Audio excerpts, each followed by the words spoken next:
கிருத்திகை நட்சத்திரத்தில் பிறந்தவங்களுக்கு எப்பெல்லாம் சோதனை வருதோ, எப்பெல்லாம் ஒரு பிரேக் வருதோ, எப்பெல்லாம் தடை வருதோ, அப்பதான் இவங்க இன்னும் ஸ்பீடா வேலை செஞ்சுக்கிட்டே இருப்பாங்க. இந்த சிவபெருமானுக்கும் இந்த கார்த்திகை நட்சத்திரத்திற்கும் தொடர்பு உண்டு.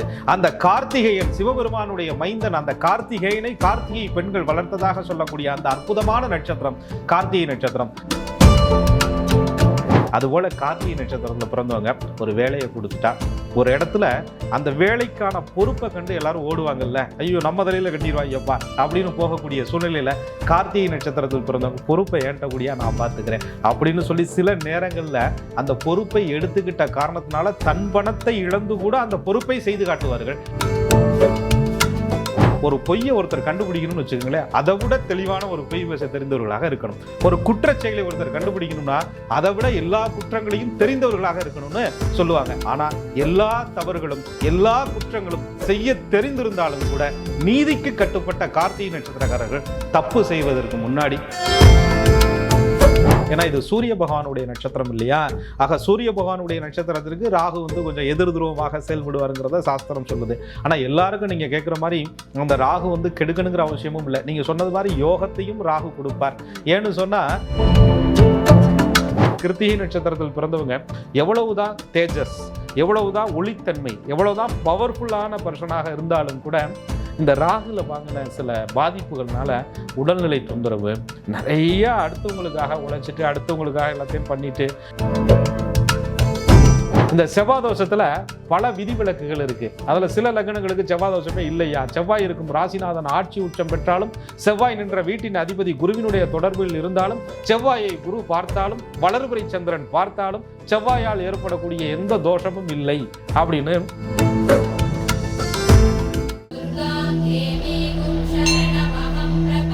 அன்பான நேயர்களுக்கு வணக்கம். தொடர்ச்சியாக நம்ம சேனல்ல நட்சத்திர சீரிஸ் பார்த்துட்டு இருக்கோம் இல்லையா. இந்த எபிசோட்ல கிருத்திகை நட்சத்திரத்துல பிறந்தவங்களுடைய குணாதிசயங்கள், இவர்களுடைய பிறப்பின் ரகசியம் என்ன அப்படின்னு நம்ம தெரிஞ்சுக்க போறோம். புலிப்பாணி சித்தர் வழி ஜோதிடர் திரு கோகுலக்கண்ணன் இவருடைய கணிப்புல கிருத்திகை நட்சத்திரத்துல பிறந்தவங்களுடைய குணாதிசயங்களும் பிறப்பின் ரகசியமும் தெரிஞ்சுக்கலாம். வாங்க. வணக்கம் சார். வணக்கம். குரு வாழ்க, குருவே துணை. சார், கிருத்திகை வழக்கு சொல்றோம், கிருத்திகையா கார்த்திகையா? கிருத்திகை நட்சத்திரம் கார்த்திகை நட்சத்திரம் ரெண்டும் ஒண்ணுதான். பஞ்சாங்கத்துல பாத்தீங்கன்னா அஸ்வினி, பரணி, கிருத்திகை அப்படின்னு கொடுக்கப்பட்டிருக்கும். அதாவது பூவை பூவுன்னு சொல்லலாம், புஷ்பம்னு சொல்லலாம் அப்படின்ற மாதிரி ஏதோ ஒண்ணு. கார்த்திகை நட்சத்திரத்தில் பிறந்தவர்கள் சூரிய பகவானை அம்சமாக பெற்றவர்கள். பாருங்க, இதனுடைய நட்சத்திரத்தினுடைய சிறப்பு பாருங்க. அக்னி தத்துவம் என்று சொல்லக்கூடிய நெருப்பு ராசின்னு என்று சொல்லக்கூடிய காலச்சக்கரத்தினுடைய முதன்மையான ராசின்னு சொல்லக்கூடிய மேச ராசிகள் முதல் பாதம், 2, 3, 4 பாதங்கள் அழகுன்னு சொல்லக்கூடிய, ஐஸ்வர்யம்னு சொல்லக்கூடிய, லக்ஷ்மி கடாட்சம் சொல்லக்கூடிய, ஸ்திரமான புத்தின்னு சொல்லக்கூடிய, எதையும் அப்படியே நிதானமாக பொறுமையாக அதை காத்திருந்து அதை ரசனையோடு செய்யக்கூடிய ஒரு தன்மை கொண்ட அந்த ரிஷபத்தில் இருக்கக்கூடிய 3 பாதங்கள். ஆக இதை தலையற்ற நட்சத்திரம் அப்படின்னு சொல்லுவாங்க. சூரிய பகவானுடைய ஒரு அம்சம், அக்னி தேவதையினுடைய ஒரு அம்சம், சூரியனுடைய ஆதிக்கம் பெற்ற நட்சத்திரம் அப்படின்னு சொல்லக்கூடிய ஒரு நட்சத்திரம். இந்த நட்சத்திரக்காரர்கள் ரொம்ப ஸ்பீடாக, தன்னம்பிக்கையாக, அதே நேரத்தில் அந்த தன்னம்பிக்கையில் ரொம்ப நிதானமாக, ரொம்ப பவர்ஃபுல்லான ஒரு ஆளாக, எடுத்த காரியத்தை அப்படியே எந்த விதமான அச்சமும் இல்லாமல், எந்த பயமும் இல்லாமல் அதை ஒரு துணிச்சலோடு எதிர்கொண்டு, எல்லாரும் சோதனை வருது அப்படின்னு சொன்னால் அதோட ஒரு முடங்கி கிடக்கக்கூடிய சூழ்நிலையில் கிருத்திகை நட்சத்திரத்தில் பிறந்தவங்களுக்கு எப்பெல்லாம் சோதனை வருதோ, எப்பெல்லாம் ஒரு பிரேக் வருதோ, எப்பெல்லாம் தடை வருதோ, அப்போ தான் இவங்க இன்னும் ஸ்பீடாக வேலை செஞ்சுக்கிட்டே இருப்பாங்க. அந்த தடையை கண்டு அஞ்ச மாட்டார்கள்.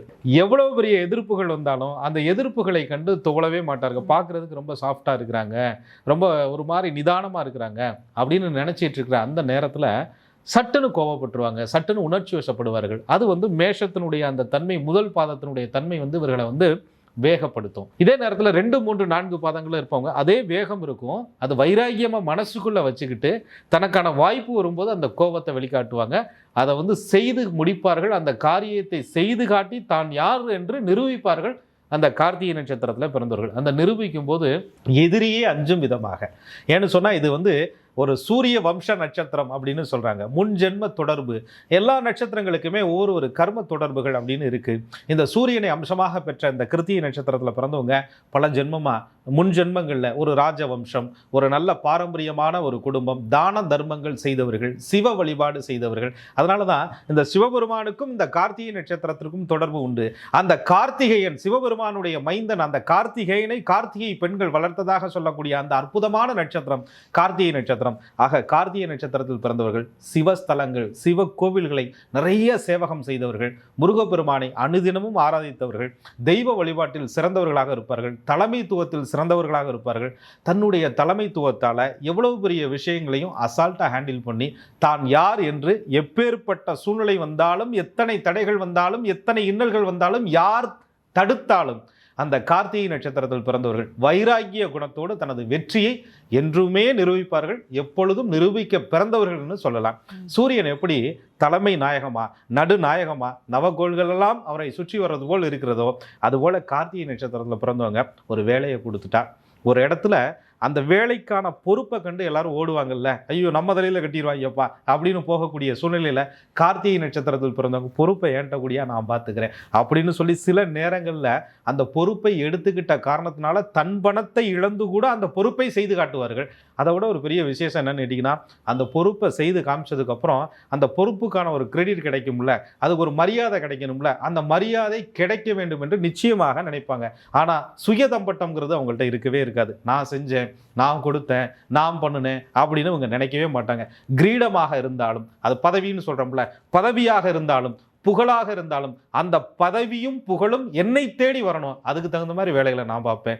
பதவியையும் புகழையும் தேடி பணத்திற்கு பின்னாடி என்றைக்குமே ஓட மாட்டேன் அப்படின்ற சித்தாந்தம் இவர்கள்ட்ட இருக்கும்.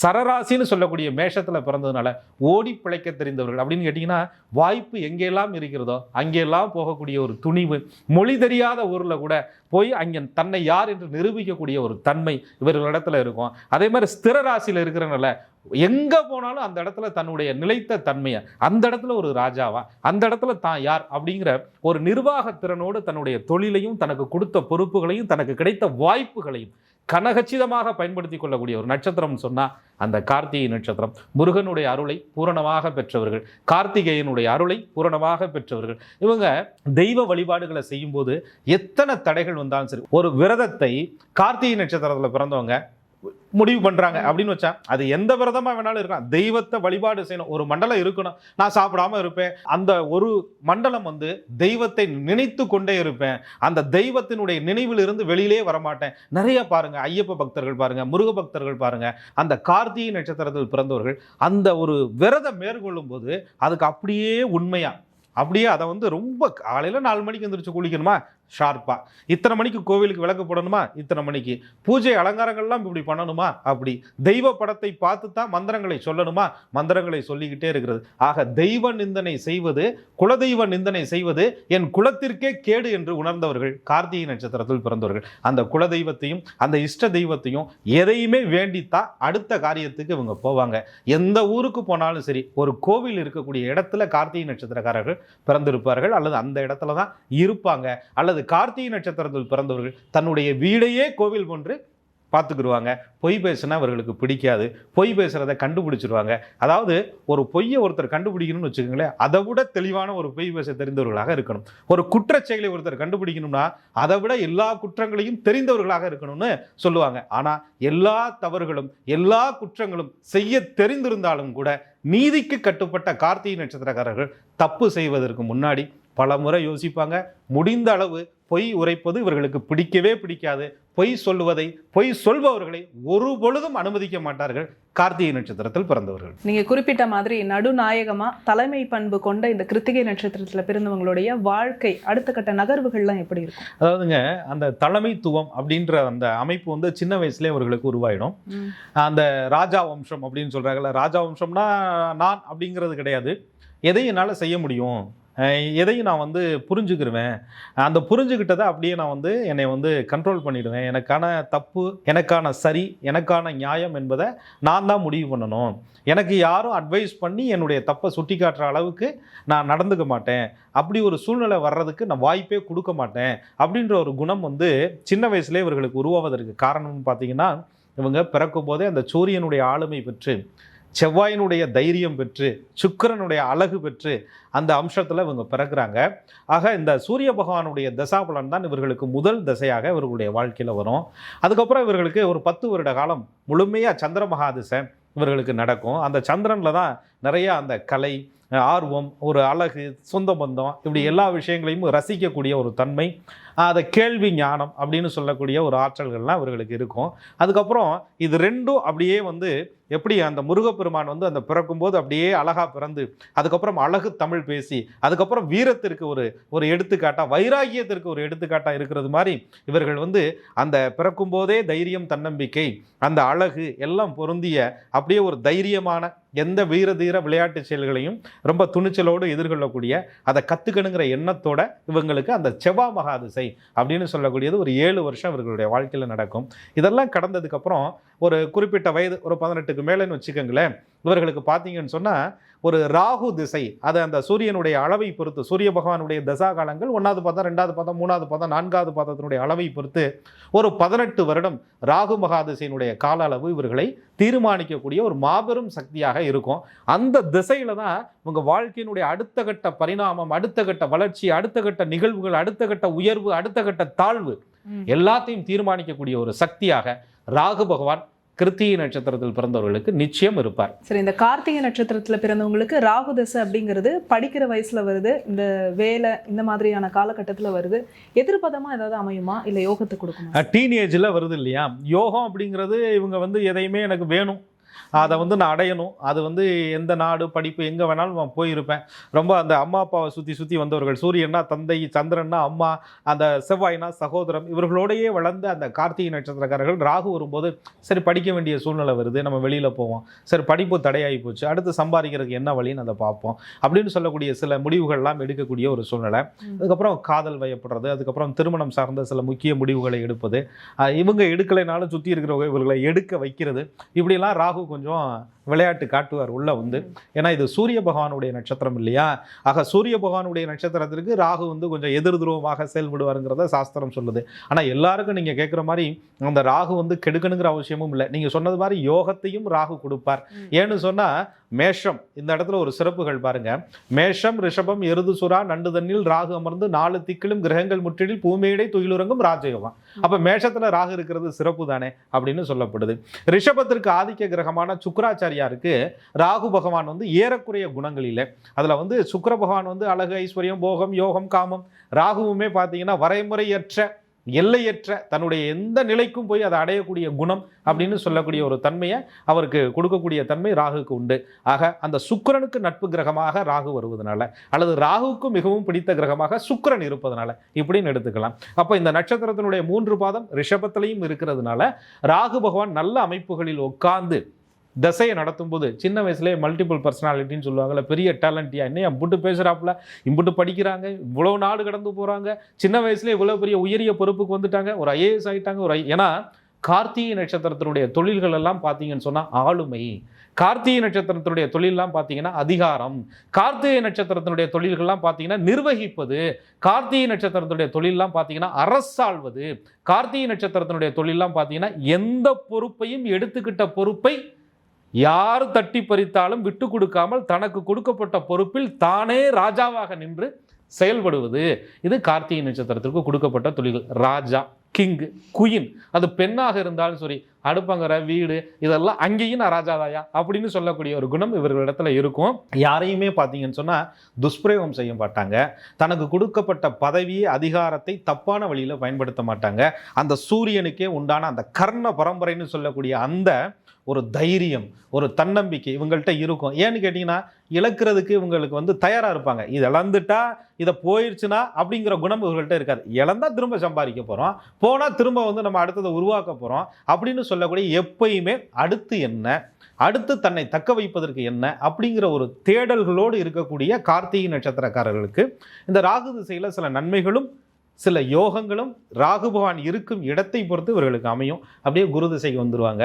அது ஒரு 16 வருஷம் நடக்கும். நான் கூட இந்த தசாபலன்களை பார்ட் ரொம்ப விரிவா சொல்லலாம். ஏன்னா இது வந்து கார்த்திகை நட்சத்திரத்தினுடைய பிறப்போட ரகசியம், இவருடைய வாழ்க்கையினுடைய பயணம், இந்த திசைகள் எல்லாம் உங்களுக்கு நடக்க போகுதுன்னு சொல்லக்கூடிய சூட்சமம். இந்த திசைகள் எல்லாம் உங்க லக்னத்தை பொறுத்து என்ன பண்ணும், அது இருக்கிற இடம் எத்தனாவது இடத்துல இருந்தா என்னென்ன யோகங்களை கொடுக்கும், இந்த கிரகங்களுடைய தசாபலன்கள் எந்த வயதுகளில் இந்த தசாபலன்கள் நடக்கும் அப்படிங்கிறத நம்ம பார்ட் தெளிவா கொடுக்கலாம். கண்டிப்பா எல்லா நட்சத்திரத்துக்குமே நம்ம பார்ட் 2ல வாழ்நாள் முழுவதுமான தசாபதி பலன்களை பேசி நிச்சயமா வாழ்நாள் தசாபலன்கள், பின் வந்து பார்ட் 3ல இந்த தசாபலனுடைய சூட்சம வழிபாடுகள், இந்த தாராபலன்களுடைய சூட்சம ரகசியங்கள், பஞ்சபட்சியினுடைய சூட்சம ரகசியங்கள், இப்படி நம்ம வந்து ஒரு நட்சத்திரத்துக்கு 5 பார்ட்டா நம்ம நேயர்களுக்கு கொடுக்கலாம். நேயர்களும் காத்துக்கிட்டே இருக்காங்க. நிச்சயமா நிறைய ஆதரவு இருக்கு, மனமார்ந்த நெஞ்சார்ந்த நன்றி. இதுல குரு திசைக்கு அடுத்து சனி மகாதிசை 19 வருடங்கள் வரும், அடுத்ததா புதன் மகாதிசை 17 வருடங்கள் வரும், அடுத்ததா 7 வருடம் கேது திசை வரும். எல்லாமே பாருங்களேன், இப்ப எல்லாமே பெரிய திசையா வருது. நிச்சயமா பிறக்கும் போதெல்லாம் இருந்ததெல்லாம் சிம்பிள் தான்.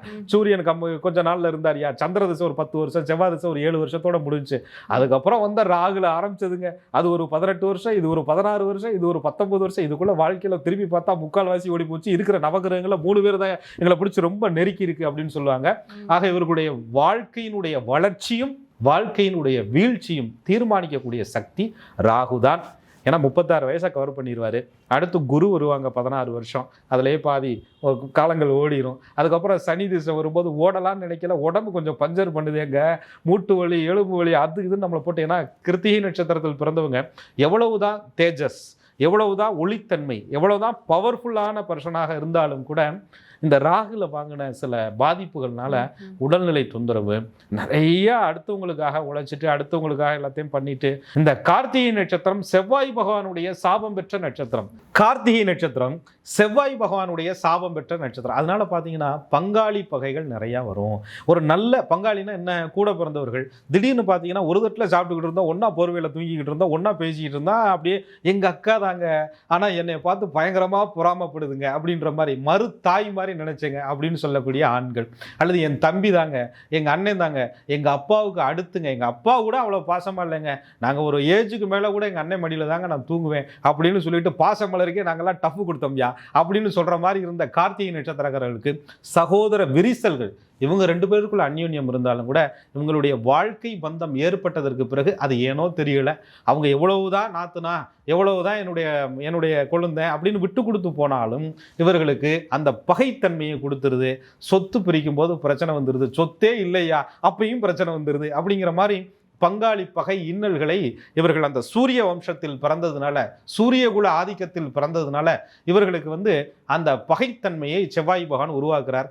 மண்ணு வாங்கும் போதும் சரி, மனை கட்டும் போதும் சரி, மனையாளை கட்டும் போதும் சரி, சகோதர பந்தத்திற்காக சொத்து சுகங்களை தேடி கொடுக்கும் போதும் சரி, கொடுத்ததுக்கு அப்புறமும் கெட்ட பேர் வாங்கக்கூடிய ஒரு நட்சத்திரம் கார்த்திகை நட்சத்திரமாக இருக்கு. ஆக இந்த இடத்துல இவங்க கொஞ்சம் கவனமா இருக்கணும்.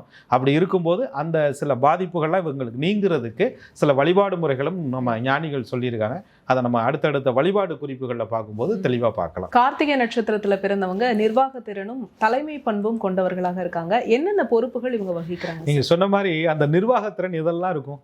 நான் ஒரு கிராம நிர்வாக அதிகாரி, நான் ஒரு ஊராட்சி மன்ற தலைவர், நான் வந்து ஒரு நீதிபதி, நான் வந்து ஒரு பெரிய ஒரு வழக்கறிஞர், சட்டம் படித்தவர், எல்லா விஷயத்தையும் வந்து நுணுக்கங்களை கையாளக்கூடியவர், நான் வந்து ஒரு பெரிய உயர் அதிகாரியாக இருக்கேன், நான் வந்து ஒரு இன்கம் டேக்ஸ் அதிகாரியாக இருக்கேன், நான் வந்து ஒரு தலைமை ஆசிரியராக இருக்கேன், நான் ஒரு தலைமை பிரின்சிபாலாக இருக்கேன், ஒரு ஹெச்ஓடியாக இருக்கேன். இந்த மாதிரி அந்த ஒரு எந்த டிபார்ட்மெண்ட்டில் இருந்தாலும் அந்த டிபார்ட்மெண்ட்டில் ஒரு பெரிய ஆளாக இருக்கிறது, ஹெட்டாக இருப்பாங்க. நிச்சயமா. ஏன்னா நட்சத்திரம் வந்து தலையற்ற நட்சத்திரம்னு சொல்லுவாங்க. ஆனால் இவங்க பூரா பார்த்தீங்கன்னா பெரும் தலைகளாக இருப்பார்கள். ஏன்னு சொன்னால் மேஷம்ங்கிற அந்த முதன்மையான ராசியில் முதல் பாதம் இருக்கிறதுனால கிருத்திகை நட்சத்திரத்தில் பிறந்தவர்கள் தலைமை பண்போடு இருப்பதற்கு காரணமே நடுநிலை நாயகம் என்று சொல்லக்கூடிய எந்த பக்கமும் சாயாத அந்த சூரியனுடைய அம்சமாக பெற்றவர்களாக இருப்பதனால இவங்கள்ட்ட அந்த நிர்வாகத்திறன் கொண்ட எல்லா துறைகளுமே இவர்களுக்கு ஒத்து வரும். எலக்ட்ரானிக்கல் துறை ஒத்து வரும், வெளிநாடு வாழ்க்கை ஒத்து வரும், ஏற்றுமதி இறக்குமதி சார்ந்த தொழில்கள் ஒத்து வரும், விவசாயம் ஒத்து வரும். பவர்ஃபுல்லான எந்த விஷயமும் இவர்களுக்கு நிச்சயமாக ஒத்து வரக்கூடிய ஒரு தொழிலாக இவங்களுக்கு அமையும். அதை விட இன்னொரு சிறப்புகள் பாருங்க, நகை, ஆபரண தொழில்கள் கூட சுக்கிரனுடைய வீட்டில் இருக்கிறதுனால ஒத்து வரும். கலைத்துறை இவர்களுக்கு ஒத்து வரும். நெருப்பு தொழில் ஒத்து வரும். அக்னி சம்பந்தப்பட்ட அத்துணை துறைகளும் இவர்களுக்கு ஒத்து வரும்.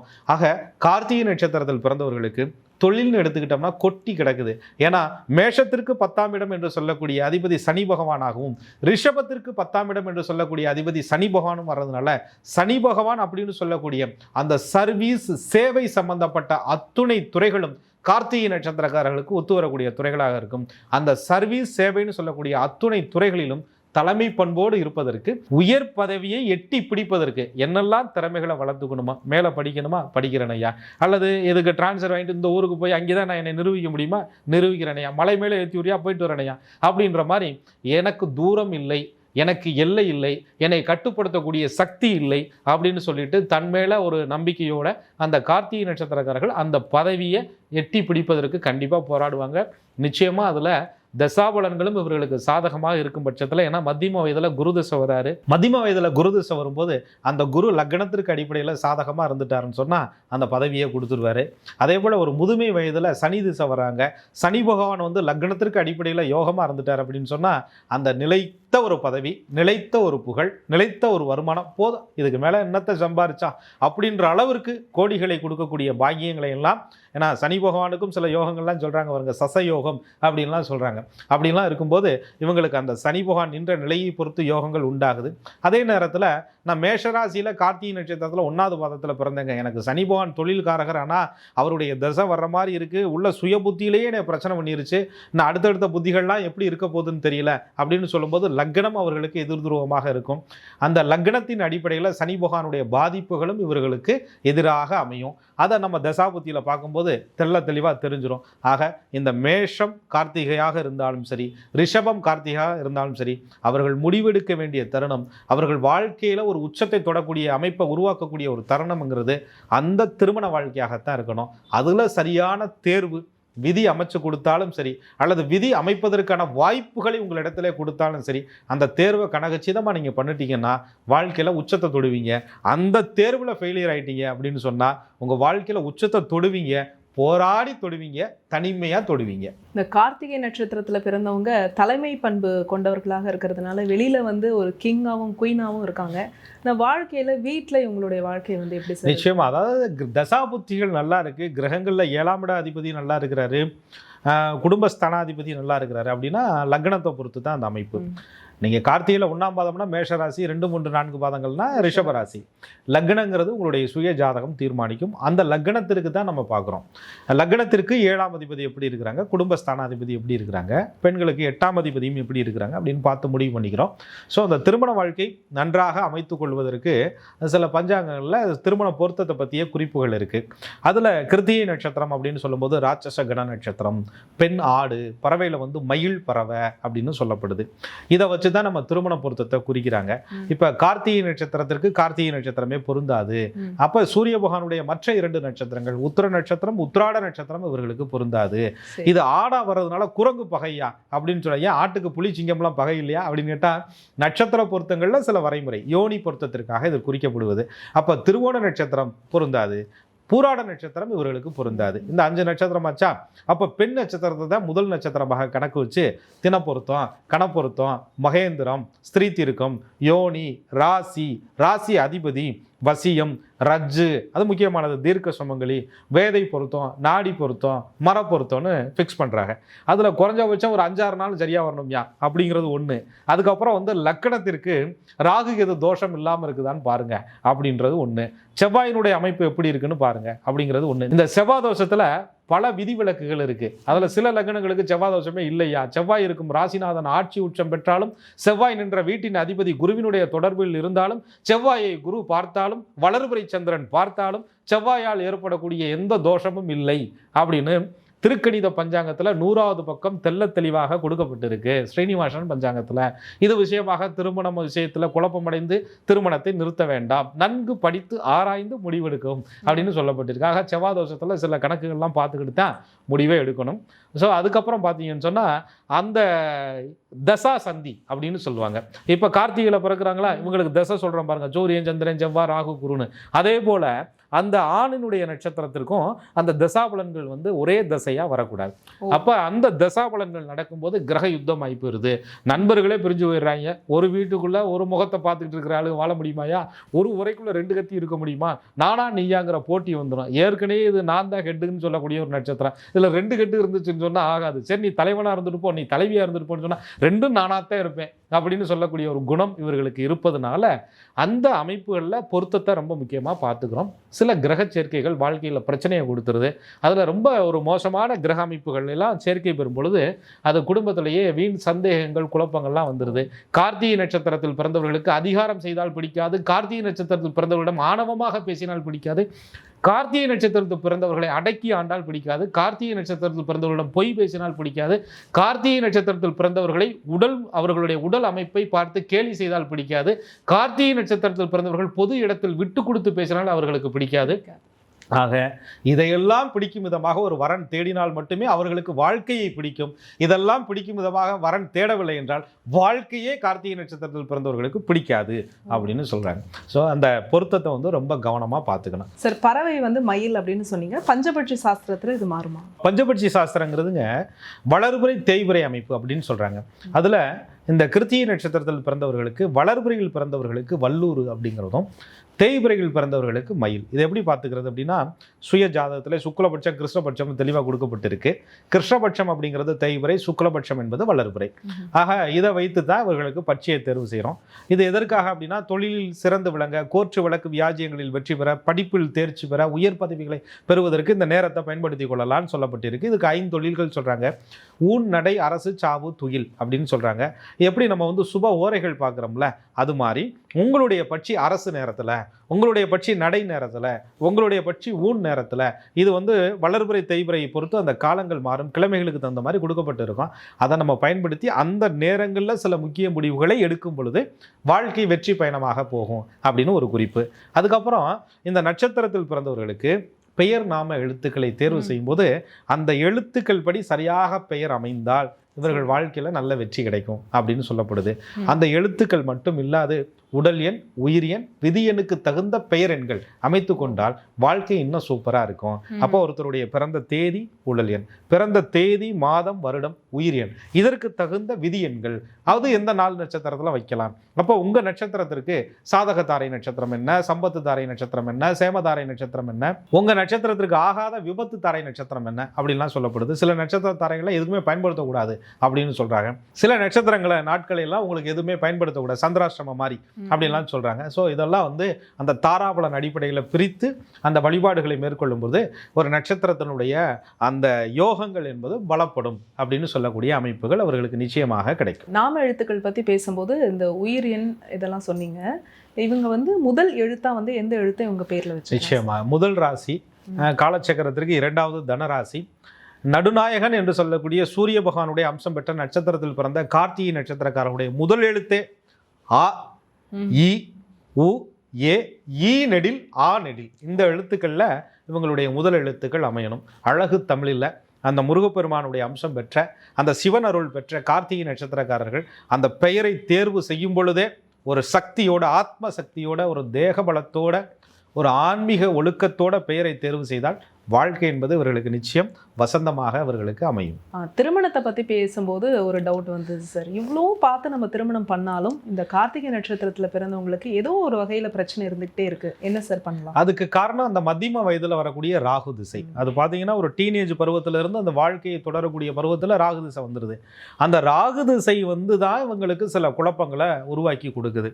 ஸோ அந்த ராகு திசையினுடைய தாக்கங்களை இவங்க வந்து சமாளிக்க முடியாமல் தான் அது வந்து ஒரு வாழ்க்கையினுடைய பிரச்சனையை அவர்களுக்கு கொடுக்குது. ஸோ எத்தனை பொருத்தங்கள் இருந்தாலும் கூட ராகு பகவானுடைய அமைப்பு எப்படி இருக்குங்கிறத பொறுத்து தான் இவங்க வாழ்க்கை என்பது சந்தோஷமாக இருக்குதா இல்லையாங்கிறத சொல்ல முடியும். வெறும் நட்சத்திர பொருத்தமும் கட்ட பொருத்தமும் மட்டும் பத்தாது, ராகு பகவானுடைய அமைப்பும் இவர்கள் வாழ்க்கையில் பிரச்சனைக்கு முக்கியமான காரணமாக அமையும். இப்போ வந்து சுய ஜாதகம் தீர்மானிக்குமா? கண்டிப்பா சார், இந்த கார்த்திகை நட்சத்திரத்துல பிறந்தவங்க இவங்க வாழ்க்கையில எந்த காலகட்டத்தில் முன்னேற்றம் அடைகிறாங்க? 36 வயதிற்கு மேல இவர்களுடைய வாழ்க்கையில மிகப்பெரிய மாற்றங்கள் வரும். ஆனால் சிலர் சொல்லுவாங்க 36 வயசுக்கு மேலே தான் எல்லாத்தையும் இழந்துகிட்டு இருக்கேன் குரு திசையில் அப்படின்னு சொல்லுவாங்க. ஸோ அந்த மாற்றத்தை தீர்மானிக்கக்கூடிய சக்திங்கிறது உங்கள் 2 ராசியில் எந்த ராசின்னு முடிவு பண்ணிக்கணும். மேஷ ராசியா ரிஷப ராசி. நான் தான் சொன்னேன், 1ஆம் பாதம்னா மேஷம், 2வது பாதம்னா ரிஷப ராசி. இந்த 2 ராசி ப்ளஸ் உங்களுடைய ஜனன லக்னம், இதை பொறுத்து உங்களுக்கு அந்த எந்த வயதில் மாற்றம் முன்னேற்றம் அப்படின்ற ஒரு அமைப்பை உங்கள் சுய ஜாதகம் தான் தீர்மானிக்கும். கார்த்திகை நட்சத்திரத்தில் பிறந்தவங்களுடைய குணாதிசயங்கள் மட்டும் இல்லை, உங்களுடைய பிறப்பின் ரகசியம் சொல்லியிருந்தீங்க. குறிப்பாக இந்த மத்தியம வயசில் வரக்கூடிய ராகு திசையில் கொஞ்சம் கவனமாக இருக்கணும்னு சொல்லியிருக்கீங்க. ஸ்கெட்சாக பேசியிருக்கோம் சார். பார்ட் 2ல் இவங்களுடைய வாழ்நாள் முழுவதுமான தசாபுத்தி பலன்களை கேட்டு தெரிஞ்சுக்க போகிறோம். அது மட்டும் இல்லாமல் அந்த பரிகாரங்கள், வழிபாட்டு முறைகள் மற்ற நட்சத்திரத்தில் பிறந்தவங்களும் காத்துக்கிட்டே இருக்காங்க. விரைவிலே நம்ம பேசலாம். மிக்க நன்றி. மிக்க நன்றி. குரு வாழ்க, குருவே துணை. என்ன நேர்களே, கார்த்திகை நட்சத்திரத்தில் பிறந்த நீங்க உங்களுடைய பிறப்பின் ரகசியம், உங்களுடைய குணாதிசயங்கள்லாம் கோகுலகண்ணன் சார் சொல்லி நீங்க கேட்டு தெரிஞ்சுட்டு இருப்பீங்க. இது பார்ட் 1 வீடியோ. பார்ட் 2 வீடியோக்காக காத்துருங்க. விரைவிலே நம்ம பதிவேற்றம் செய்ய இருக்கிறோம். உங்களுடைய வாழ்நாள் முழுவதுமான தசாபதி பலன்களை அந்த பார்ட் 2 வீடியோல நீங்க கேட்டு தெரிஞ்சுக்கோங்க. யூடியூப் நீங்க ஓபன் பண்ணும் போதே நாங்க அப்லோட் பண்ணக்கூடிய எல்லா நட்சத்திர சீரீஸ்ல அப்லோட் பண்ணக்கூடிய ஒவ்வொரு நட்சத்திரத்தினுடைய வீடியோவும் வரணும். மற்ற வீடியோஸ் நிறைய விஷயங்கள் நம்ம பேசிட்டு இருக்கோம். ஆட்டோமேட்டிக்கா உங்களுடைய யூடியூப் நோட்டிபிகேஷன்ல வரணும் அப்படின்னா நீங்க செய்ய வேண்டியது ஆஸ்ட்ராலஜர் கோகுலகண்ணன் யூடியூப் சேனலை உடனடியாக சப்ஸ்கிரைப் பண்ணிக்கணும். பக்கத்துல இருக்கக்கூடிய பெல் ஐக்கானை மறக்காம கிளிக் பண்ணி வச்சுக்கோங்க. அப்பதான் நோட்டிபிகேஷன் உங்களுக்கு வரும். அதே மாதிரி இந்த வீடியோவை நீங்க பார்த்ததுக்கு மிக்க நன்றி.